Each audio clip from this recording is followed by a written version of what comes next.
Bon. Chers camarades, je vous apporte le salut fraternel du syndicat FO de Richebourg Aeronautic Services. À jour de ses cotisations et qui m'a mandaté pour cette intervention et pour voter favorablement le rapport de trésorerie et le rapport d'activité de notre secrétaire général. La crise sanitaire, économique et sociale est-elle terminée? Quand verrons-nous la queue de la comète? Après la crise de la Covid et la peur de la perte de l'emploi, nous devons maintenant faire face au manque de main-d'œuvre. Qui aurait pu penser que nous nous retrouverions dans cette situation après autant de licenciements?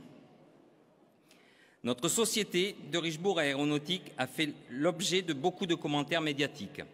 Alors que nous nous battions pour sauvegarder l'emploi, aujourd'hui, toutes les sociétés ont des difficultés à recruter. Tout cela est très déroutant. En 2020, dans le cadre d'un APC, nous avions obtenu un engagement fort de la direction.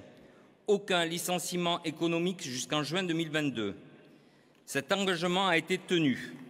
Nous sommes fin mai et aucun licenciement économique n'a été effectué. Et nous continuerons à militer pour maintenir l'emploi. Merci. Malheureusement, on ne fait pas d'omelette sans casser deux. Et pour aboutir à cette promesse d'engagement, nous avons dû faire des concessions. Nous avions accepté la suppression des indemnités repas et transport que nous avions remplacées par des tickets restaurants. Rappelons que cette indemnité était un sujet de litige depuis des années puisqu'elle était illégale et l'URSSAF le rappelait à chaque contrôle à coût de pénalité de plusieurs millions. Ne pas accepter de régler cette situation au moment où la société risque à tout moment de déposer le bilan aurait été irresponsable. Pour info, le coût annuel de ces mesures était de 5 millions. De Richebourg n'est pas un philanthrope. Pas besoin de sortir de Saint-Cyr pour comprendre qu'il n'acceptera pas d'être le seul à faire des efforts.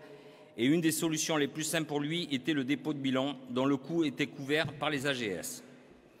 Dans ce cas-là, c'était la perte de 1800 emplois, dans un contexte de pandémie pendant lequel personne n'était en mesure de prédire la reprise que l'on vit aujourd'hui. Mais négocier, ce n'est pas céder sans se battre. Nous avons signé un APC, certes, à contre-cœur. C'était avec une étude approfondie du cabinet d'expertise, la moins pire des solutions, qui nous a permis de sauver au bas mot entre 400 et 700 emplois. Pourtant, l'encre de notre signature n'était pas encore sèche que nous travaillions déjà au retour légal de ces indemnités. Dès qu'un retour d'activité s'est fait sentir, nous nous sommes battus pour les NAO 2021, qui, après une année blanche, se devait être ambitieuse. Nous avons obtenu 50 € d'AG pour tous les non-cadres, ainsi que 500 € de prime PEPA. Ces mesures ont été accompagnées d'un nouvel accord d'intéressement bien plus favorable que le précédent. Nous attaquerons en septembre nos NAO 2022 et nous avons la ferme intention d'atteindre les chiffres au moins égaux à ceux obtenus par nos copains Airbus. Comme vous le savez, l'APC n'est pas l'accord préféré de FO. Mais lorsque j'ai expliqué à Yves pourquoi nous utilisions cet accord, il m'a tout de suite accordé son soutien. Et je l'en remercie. Un grand merci à toi, Yves, ainsi qu'à tous les copains de la Confédération et des métaux pour le soutien que vous nous avez apporté pendant cette période difficile. Lors de nos échanges téléphoniques, tu m'avais dit « N'oublie pas, tout ce que tu perds pour les salariés, il te faudra le récupérer. Nous sommes sur la bonne voie.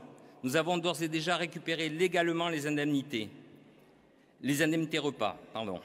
Et nous avons continué à augmenter les salaires, malgré des résultats encore impactés par la pandémie.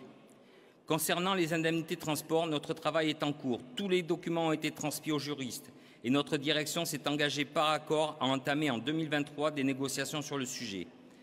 Rappelons que le coût annuel de cette mesure dans un cadre légal est de 2,7 millions et qu'aujourd'hui la société n'a pas encore atteint ce résultat. Nous attendons impatiemment la clôture annuelle pour entamer notre négociation.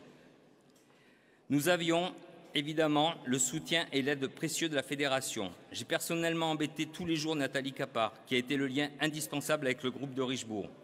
Un grand merci à toi, Yves, je le répète, pour ton soutien dans ces moments difficiles. Entre parenthèses, j'espère ne pas avoir à revivre ce genre de crise avec ton successeur. Merci à Patrick Privat pour l'aide qu'il nous a apportée pour débloquer la situation avec l'URSSAF. Sans son aide, nous n'aurions pas pu réussir à les convaincre. Je ne peux pas quitter cette tribune sans remercier Frédéric Homez, Nathalie Capard, toute l'équipe fédérale pour toute l'aide qu'ils nous apportent au quotidien. Mais aussi merci à Éric Ziegler, Patrice Poli, Gérard Pimbert et j'en passe, et à tous les copains d'Airbus qui, toujours pour nous aider, ont fait et font un travail de l'ombre considérable. C'est dans ces moments difficiles que l'on voit que FO n'est pas seulement un sigle, mais des copains et des copines qui sont là pour vous aider et qui croient en ce que vous faites. Yves, je te souhaite une bonne retraite. Pour conclure, nous soutenons la candidature de Frédéric Souillot au poste de secrétaire général de la Confédération. Vive FO, vive les métaux et bon congrès à vous tous. Merci Jean-Marc. Donc Michael Brett se prépare, Franck-Marie